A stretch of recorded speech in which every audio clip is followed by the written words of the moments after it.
Hello,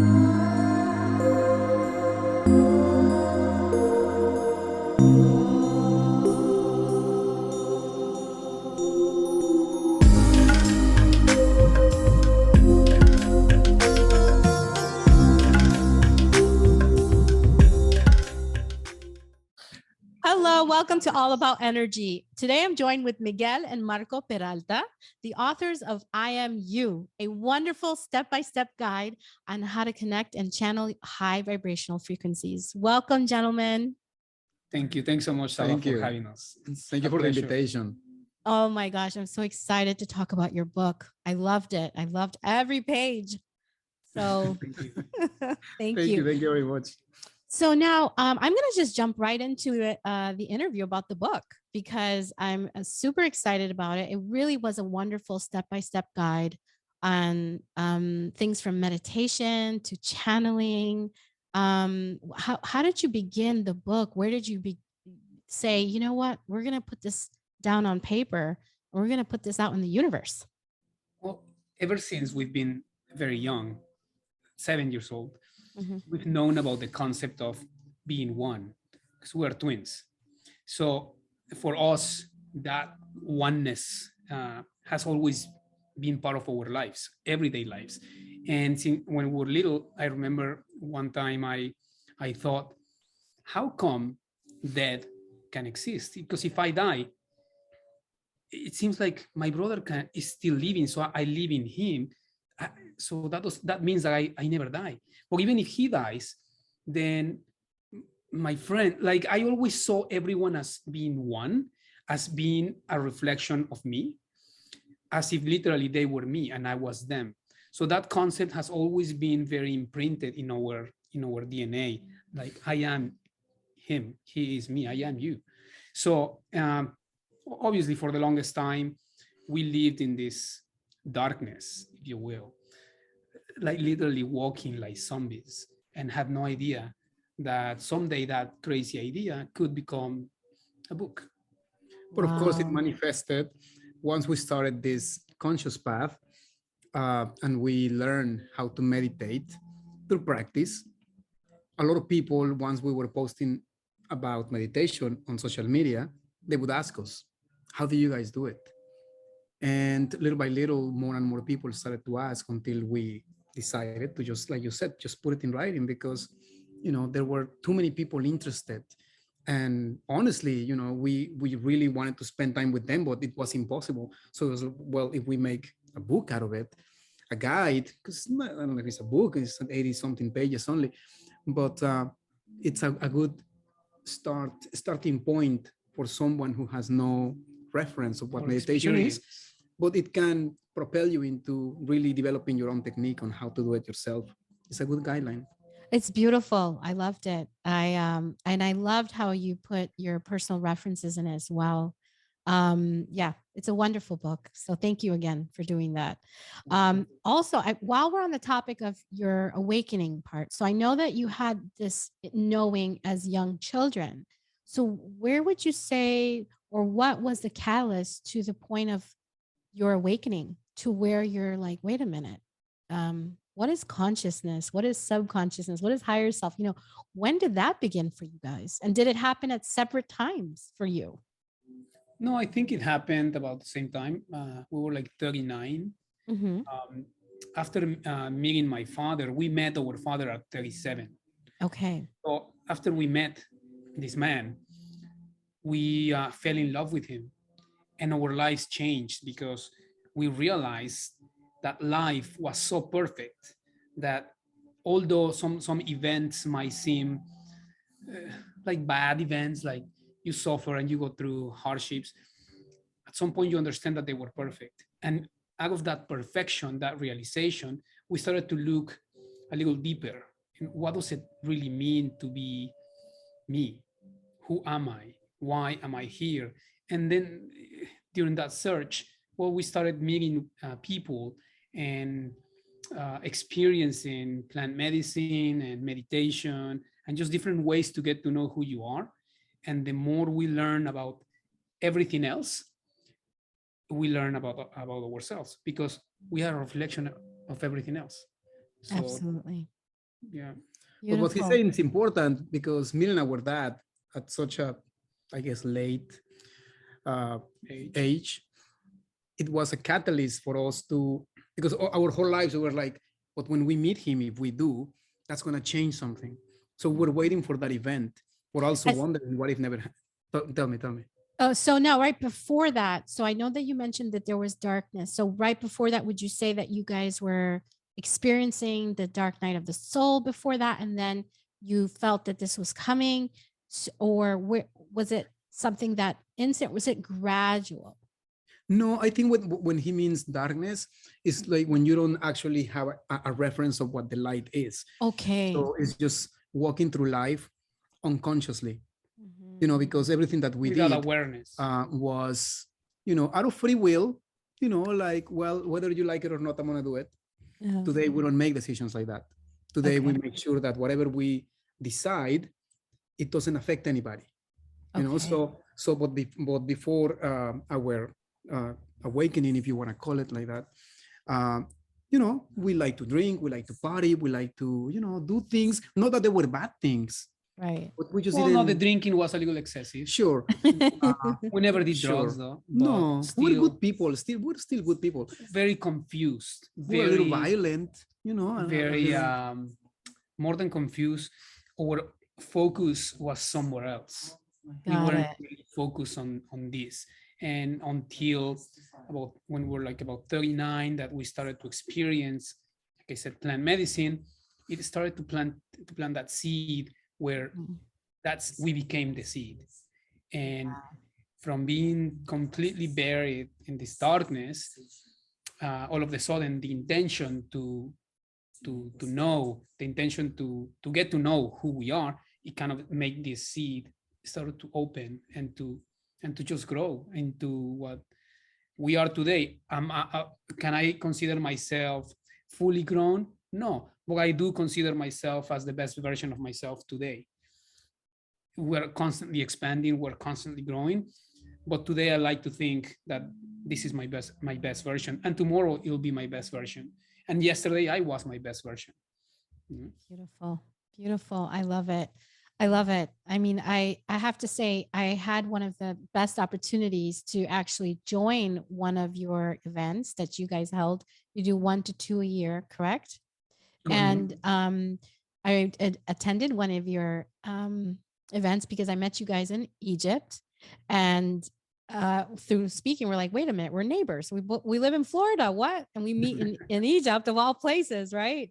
And then you had this event that you put out information on, and I said, wait a minute, I'm going, and they're my neighbors. It's very close. It's actually 30. It was like 25 minutes from my house, actually. Yeah. And to watch you both in this space, and I've attended different retreats, different events, different plant medicine events. I have to say, one thing that really impressed me from both of you was the selflessness of just being that vessel to help people and to really be present with them and to just put all your energy there, because you're also consuming the plant medicine as well. And you just held on really well with that energy, and you were so in tune individually helping the others. And I found that very beautiful, and it just looked like, wow, they're really working from this place of like, we're going to do this, we're going to help you together, you and that client. You were holding space, I'm sorry, the person that attended, and it was just beautiful. So I want to thank you for that. Very beautiful experience. Thank you for sharing that experience, because again, that's the reason why we do it. Without all these people coming to our events, there would be no event. And every time we do these events, whether plant medicine ceremonies or energy work or circles, we're living our purpose. So we are the ones that are always grateful for the people that support living our purpose, because we are in love in this state of selflessness, because that's our true calling in this life. And I'm sure everyone at some point we will all together get to that understanding that only by serving others is the only way we can make it, as a collective. So Absolutely. living our purpose. Absolutely. And that's what I also come away with when it means awakening or understanding is that now we step into service of others. And that's pretty evident in your gathering that you guys were there. You're like, I'm service. And it was each of you. I was just watching both of you. I was like, wow, very present, helping everyone. And it's just beautiful. So you guys are definitely in your element and you're doing it so well. Thank you. Um, so now, fast forwarding to after you met your father, and so now you guys are in touch. So does he live in Florida, or you guys? Is he out of No, he Florida? just passed. He passed Oh, okay, about 8 months ago. okay. Recently he passed, and of So course, sorry. for the short time that we were able to experience a Mhm, relationship with him, it was amazing. So no, we are perfectly fine. I mean, we love the fact that we can speak about this mhm, and feel great. So yeah, no, after this happened, uh, again, our purpose was to going back to service mhm. without knowing what to do. We just knew that there was something inside us that said, you must do this. Okay. How? Don't worry about the how. It will come to you. And once you have that intention to serve others, somehow all these gifts, all these Abilities, abilities, or whatever you want to virtues. call it, start to awaken within you. Because a lot of people always ask, well, how did you learn how to channel? How did you learn how to or activate your third eye or your Akashic records or your Merkaba? And it all comes down to service. It has nothing to do with reading a book, it has nothing to do with going to a course, it has nothing to do. Well, I'm not saying that it's not a good thing to go. No, it will give you a lot of sort of understanding on what the Akashic records are or your third eye. But the time that when you really experience this opening and this awakening of all these gifts is when you're serving. Because when you're selflessly just trying to make someone feel good, not trying to make someone, just to listen to someone speaking about their problems, they simply start to feel better. And at that moment, there is something that says, okay, she she needs to understand this. So you start seeing certain aspects of her life that you can literally tell her, listen, this is, I'm seeing this. Just like you Mhm. have this ability to see things for others. Well, Yes. and the only reason why you do it is because you're using it to truly serve others. If you're only doing it for yourself, well, I don't know. I don't know if they will really be there. So it's only when you are using all these gifts as a service is when they expand. So that's the easiest way for me to say, to tell someone, do you really want one of these gifts to awaken within you? Be of service to others. They will really awaken. Absolutely. I agree. I agree. Very beautiful. And so now both of you, I know that I experienced when I was at the ceremony, there was some energy work being done um, Mhm. on on everyone individually. And so, was there any training that you received for that, or is this all intuitive? So intuitive. And Beautiful. as we get up to start doing what we do, we don't select people based on anything. We Mhm. just allow our own the higher self to go to the person who needs it the most. There's always someone that needs it the most. So we trust that intuition, and we just our feet, our legs, they just go there, and intuitively we start saying what they need to hear, based on that soul connection that already exists, that agreement that already exists. And from there is where the magic happens. Of course, presence is a must from both parties, that trust in each other. It's a must if we want to see that magic manifested through that moment of one giving and the other one receiving. In the end, we're both receiving. It's always a team effort. So not because I'm the one there facilitating means that I'm not getting anything out of it. no, that person is giving me as much. Mhm. So it's a beautiful experience because we're both receiving equally. Oh, beautiful. Isn't that special? That in the giving, you're receiving. And that's what I love about this work is that you absolutely are. And the space that was held was so perfect. Everything was just perfect. I'm absolutely loving our time and our discussion. Do you guys have any books that are coming up in the future or any other future plans that you guys are working on right now? You know, after this book, which we both wrote this book together, Uh-huh. uh, we do want to write a book of our own. And I think the title of the next book that I'm going to write is called I in English is I am healing, but really in Spanish when I when I thought of the word was voy sanando, which means Okay. I am healing. Mhm. So that's the name. So I put it out there already. Oh, Oh, perfect. I love it. and mine, when I really want to write, it's just M, an M for Metatron. But Ooh. also M is my initial. So I've always been so drawn to this divine presence, and there is so much information that I would like to share about what this Metatron energy uh, means to me. I'm not saying that's it, but my Right. understanding. And I think it's important because it's a very valuable information that, you know, whoever is ready for that information will align with it and Mhm. probably benefit from it like I did. So, and it's a beautiful, so that's my intention also. Oh, I can't read. I can't wait. After reading your book, I can't wait to read your future books. So I'm excited. Thank you. And I'm So glad you mentioned this because I wanted to make sure that for your audience, this book is more of a guide, a very simple guide for people to understand certain aspects of meditation, from creating your own sacred space, to your diet, to clearing your energy, and all these aspects that you have to go through. Not that you have to go through, but if you do, it sort of makes this process easier on you, because we've been through this process. So we try to digest it for people so they can easily just after reading this guide, they can create their own method to do it themselves.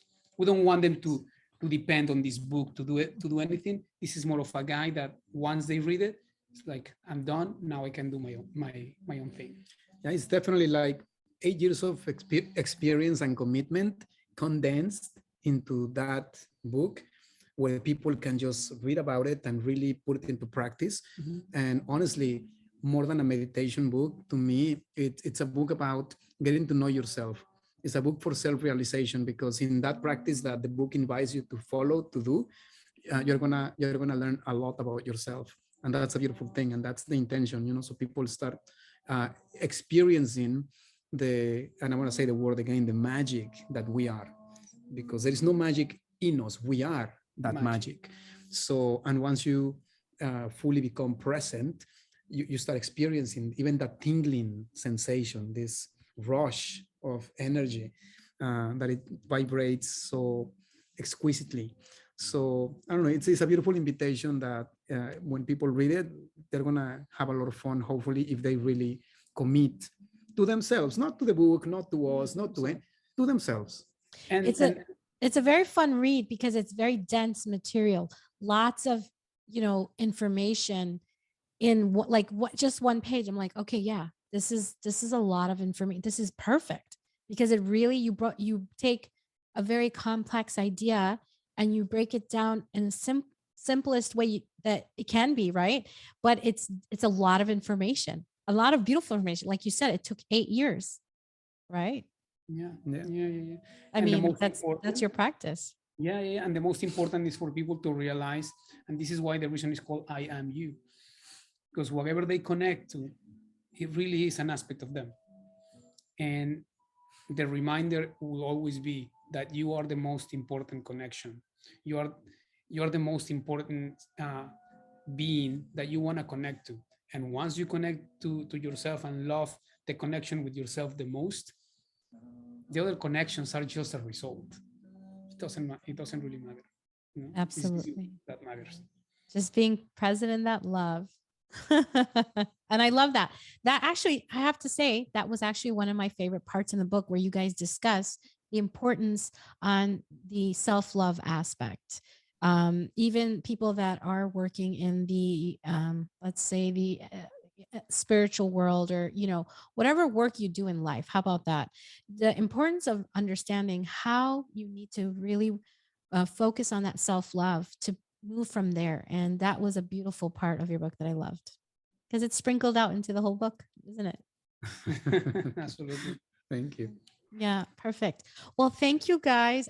Future, I would love to bring you guys back again, because we do have to talk about our trip in Egypt and how it's been coming back. Yes. That's a whole nother discussion, right? Yeah. So we definitely need to get together again. And I loved you guys joining me today. Thank you so much. Thank you. And you guys take care. Thank you so much. Thank you, Saba. Thank you for the invitation again. We love you as well. Mwah. Thank you. Bye-bye. Bye.